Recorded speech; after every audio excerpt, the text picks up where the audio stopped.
बिस्मिल्लाहिर्रहमानिर्रहीम अस्सलाम वालेकुम। किद्दां तुसीं वधिया उम्मीद करदी हां सब खैरियत नाल होणगे। अज दी रेसिपी बहुत ही मज़ेदार आ। अज बना रहे हैं फ्रूट सैलड और बहुत ही मज़ेदार बहुत ही ज़बरदस्त सैलड होएगा। उम्मीद है तुहानूं अज दी रेसिपी ज़रूर पसंद आऊगी।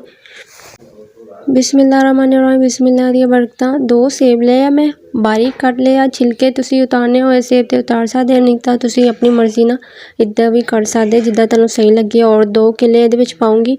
बिस्मिल्लाहिर्रहमानिर्रहीम बिस्मिल्लाह दी बरकतां। अच्छा जी, बहुत ही मज़ेदार बहुत टेस्टी बनदी है। और इहदे विच मैं पाऊंगी अंगूर, ठीक है ना, थोड़े बहुते अंगूर पाऊंगी 1 प्याली। अगर तुसीं ज़्यादा इस्तेमाल करना वा अपनी चॉइस दा, जिन्ना तुसीं फ्रूट इस्तेमाल करना होए। चाट मसाला पाया 1/2 चम्मच। और इहदे विच मैं पाऊंगी बहुत ही मज़ेदार टेस्ट लियाउण लई काली मिर्च, ठीक है ना, 2 चुटकियां काली मिर्च पाऊंगी। इन्ना ज़्यादा मैं नहीं पाऊंगी क्योंकि अगर तुसीं ज़्यादा इस्तेमाल करनी है मिर्च तुसीं अपने हिसाब नाल करनी है, मैं कम करूँगी, ठीक है ना। बहुत ही सिंपल जिहा सैलड बनेगा और बहुत मज़ेदार इहदा टेस्ट होंदा वा। और भी बहुत सारियां चीज़ां इहदे विच ऐड होंगियां, मैं तुहाडे नाल शेयर करदी जाऊँगी। चीनी दा पाउडर लिया वा 1 चम्मच। चीनी नूं मैं अच्छी तरह पाउडर बना लिया वा, 1 चम्मच इहदे विच ऐड करता, ठीक है ना। अगर तुसीं नहीं करना चाहते बेशक ना करियो। इहदे विच मैं पा रही हां 2 चम्मच दही दे, ठीक है ना। दही इहदे विच बहुत ही मज़ेदार लगदा वा। अगर तुसीं इहदे विच क्रीम पाना चाहते हैं क्रीम पा लो। अगर तुसीं इहदे विच मायोनीज़ दा इस्तेमाल करना चाहते हैं मायोनीज़ दा इस्तेमाल कर सकदे आ। बहुत ही मज़ेदार इन्हां दा टेस्ट होंदा वा। मैं इहदे विच सिर्फ 2 चम्मच दही पाऊंगी। अगर तुसीं मेरे चैनल नूं सबसक्राइब नहीं किया हजे ताईं ते जल्दी ना जाके मेरे चैनल नूं सबसक्राइब कर दो और बैल आइकन दा बटन प्रेस कर दिओ ताकि तुहानूं हर आउण वाली वीडियो मिल सके। अज दी रेसिपी बहुत ही मज़ेदार आ, बच्चिआं नूं बहुत पसंद आएगी। बच्चिआं नूं इद्दां दी तुसीं सैलड बना के दिया करो। फ्रूट वगैरह घट खांदे आ ते फिर बहुत शौक नाल खाण लग जांदे आ। अच्छा जी, इहदे विच मैं पा रही हां जामे श्री, ठीक है ना। अगर तुसीं इस्तेमाल करना चाहते आ जामे श्री इहदे विच ते कर सकदे, अगर नहीं करना चाहते तुहाडी अपनी चॉइस आ, ठीक है ना। मैं इहदे विच 2 चम्मच जामे श्री पाऊंगी। और भी इहदे विच चीज़ां ऐड करनियां वा। सैलड वाली बना रहे हैं तो सैलड तो इहदे विच लाजमी होना चाहिदा वा। और बहुत ही मज़ेदार इहदी खुशबू आ रही है ना, माशाल्लाह बहुत ज़बरदस्त लगन दी आ। और बहुत ही मज़ेदार इहदा टेस्ट भी होएगा। अच्छा जी, इहदे विच मैं पा रही हां सैलड वास्ते मैं पाऊंगी इहदे विच खीरा। 1 खीरा लिया, उहनूं बारीक चॉप कर लिया वा, ठीक है ना।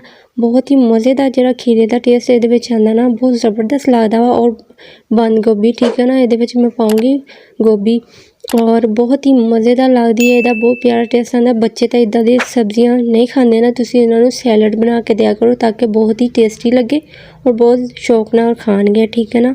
और बहुत ही मज़ेदार जिहड़ा इहदा टेस्ट है ना, उम्मीद है तुहानूं ज़रूर पसंद आएगा। माशाल्लाह मेरी रेसिपी तो रेडी हो चुकी है। होर भी 1-2 चीज़ां इहदे विच ऐड करूँगी। अच्छा जी, इहदे विच मैं पाऊंगी काली मिर्च और थोड़ा जिहा इहदे विच और मैं पाऊंगी चाट मसाला।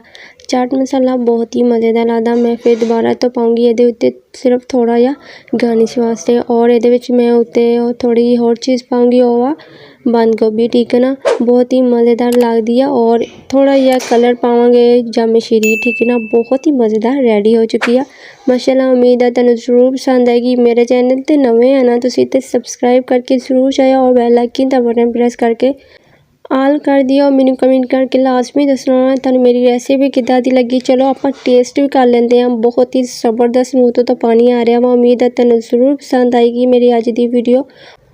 लाइक कमेंट लाजमी कर दिया करो। लाइक तो बनदा, तुसीं लाइक लाजमी करके जाया करो। लाइक बहुत ही तुसीं कम करदे आ, ठीक है ना। कमेंट तो तुसीं कर दिंदे आ, माशाल्लाह बहुत ही ज़बरदस्त आ। बिस्मिल्लाहिर्रहमानिर्रहीम बिस्मिल्लाह दी बरकतां। माशाल्लाह बहुत ही ज़बरदस्त लगन दी आ देखण ते और खाने ते बहुत ही ज़्यादा टेस्टी आ। उम्मीद है तुहानूं ज़रूर पसंद आएगी। अपना बहुत सारा ख्याल रखियो। असीं फिर मिलांगे नवें चस्के दे नाल नवीं रेसिपी दे नाल। ओके, अल्लाह हाफिज़।